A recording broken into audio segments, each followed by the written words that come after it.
The Duchess of Sussex dazzled in a sweeping kaftan-inspired Dior gown as she joined husband Prince Harry for a reception at the British ambassador's residence in Morocco on Sunday night.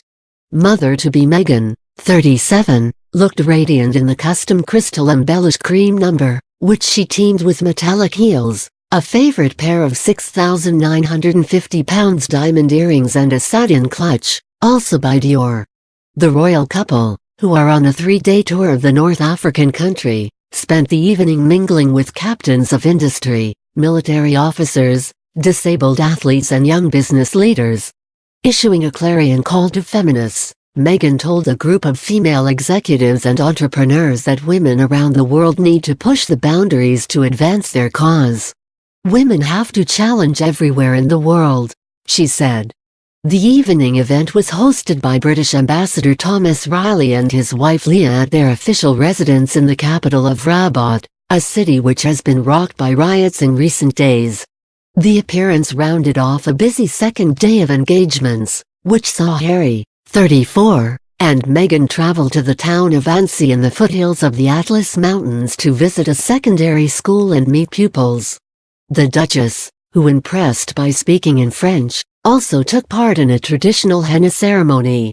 The couple appeared in good spirits as they spent time speaking to some 130 influential Moroccans at the reception.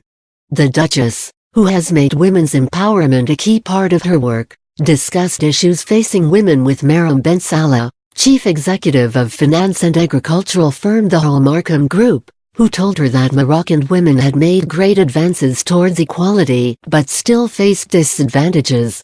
"We were discussing how there are still many boundaries all over the world," the business executive said.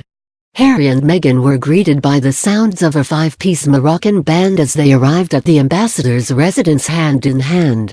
The Duchess' gown, which featured dramatic cape sleeves and flattering draping, caught the light as they made their way down the red carpet that had been rolled out in their honor. The royal finished the sumptuous look with a satin clutch with a playful bee detail on the clasp and the snowstorm earrings by Canadian jewelry brand Burke's, which she has worn on a number of previous occasions. She wore her hair swept back in a sleek low bun and opted for a smoky eye and bronze makeup that accentuated her natural beauty. The Duke and Duchess were met outside by Mr. Riley's daughters, Orla, 12, and Elsa, 8. Who presented the Duchess with 2 bouquets of flowers picked from the garden. Accepting the first bouquet from Orla, Meghan said, "Thank you, that is so kind, they are beautiful." The Duchess introduced her husband, turning to him saying, "This is Harry," as the Duke bent down to shake the sisters' hands. After asking Elsa her name, Meghan was handed a second bouquet, which she smelled, exclaiming, "Wow, they are so sweet." Afterwards Orla said, "We were quite nervous meeting them, but they were really nice. Prince Harry asked us if we lived here all the time or whether this was a temporary house, and asked us if we had parties like this every week, which we don't, otherwise it would be a lot of work. It's been a lot of preparation but really fun. The flowers we gave them were from our garden, which we helped choose, and Meghan said they were beautiful, which we are so glad about." Elsa said, "It's been very busy, but at the end it all turned out well and it was very good." Inside, the royal couple were invited to wash their hands in scented rose water in a traditional welcome. Most Moroccan families make their own rose water from seeped rose petals to offer their guests a chance of freshening up when they arrive at their home. At tonight's reception, 2 embassy workers, Rachida Bananaba and Rachida Jouji, poured rose water from ornate sprinklers onto the royal couple's hands and then gave them towels to dry their hands. "Merci," said Meghan. The couple had impressed local schoolchildren with her French earlier in the day. The Duke and Duchess were then shown into the house by the ambassador to be welcomed by guests from across Moroccan society, including young leaders, entrepreneurs, business representatives and influential people from local girls' education and sport. The event was held to highlight the positive difference the guests have made to Moroccan society through their influence and activities. Earlier, Harry and Meghan visited the town of Asni to learn about the Moroccan NGO Education for All (IFO), founded by British entrepreneur Michael McHugo, as their royal tour of Morocco began in earnest. During their visit on Sunday, Meghan apologized for her high school French, but while her linguistic skills earned her compliments, Harry admitted he doesn't speak the language at all, prompting one girl to remark, she was better than her husband. Meghan, 37, was casually dressed in a 394-pound Alice plus Olivia blazer and skinny jeans teamed with 90-pound Birdie's slippers and a 67-pound blanket scarf from Wilfred, a far cry from the dazzling couture Valentino gown she wore to touchdown in Casablanca last night.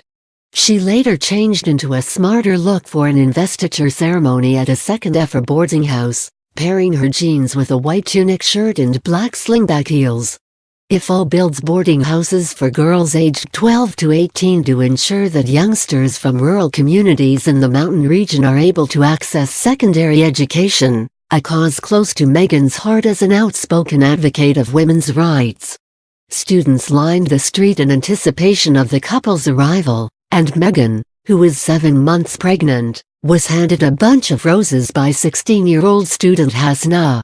During the visit, the Duchess took part in a henna ceremony, an ancient custom that is thought to have its roots in North Africa, and had a design painted on her hand to celebrate her pregnancy. The traditional henna flower was applied by 17-year-old Samira Ouadi, who has lived at EFA for 6 years. At one of 6 girls' boarding houses for charity Education for All, Meghan sat down with Samira, who painted 3 delicate flowers on her left hand. Meghan watched intently as Samira quickly drew the design, encouraging Harry to watch and also to take the mint tea they were offered. "How lovely," she said. "Mrachi," Samira said. "It's tradition for pregnant women in Morocco to have a henna tattoo. We do it for major celebrations like getting married or having a baby. It's like the plant of paradise, so we use it to mark all major occasions." After one concerned official asked if she wanted to wash it off immediately, she laughed and said, "It will dry as we walk through." Baby Sussex was quite the theme for the girls, as they sang songs of welcome and good luck for the baby due in April as the couple arrived and left. After the henna ceremony, Harry and Meghan met some of the girls who live in the boarding house and go to school at the Lycée Grand Atlas opposite. Looking at a board containing the girls' biographies, Harry commented to Meghan, "This is very interesting. They always mention the father. My father wanted me to do this. My father that it. Yes, that paternal narrative is very strong," replied his wife, who is a strong supporter of women's rights. In the computer room, Meghan spoke to a number of high school girls, including Saidavha, 18. First they chatted in English. "Your English is fantastic," Meghan told her. "You do your homework here as well as research? It's your last year of school. Do you want to go to university, and what do you want to do?" Saida said she wanted to be a writer like her favorite author William Shakespeare. Meghan then started chatting in French to a group of girls, telling them it was nice they could all do their exams together. The teenager said her French was good and it was a surprise she spoke it so well, but Harry said he didn't speak French at all. She was better than her husband. On a CV from her acting days, Meghan described herself as proficient in French and fluent in Spanish.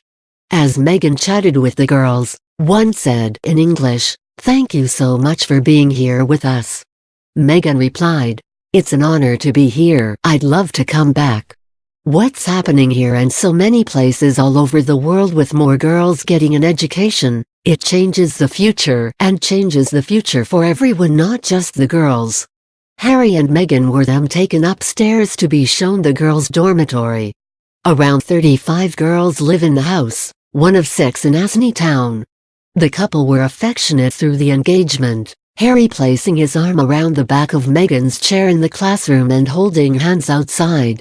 Out of the football pitch, where they watched a mixed-sex team play football, the couple strolled the length of the pitch before stopping to talk with goalkeeper Salima Bouaziz, 16.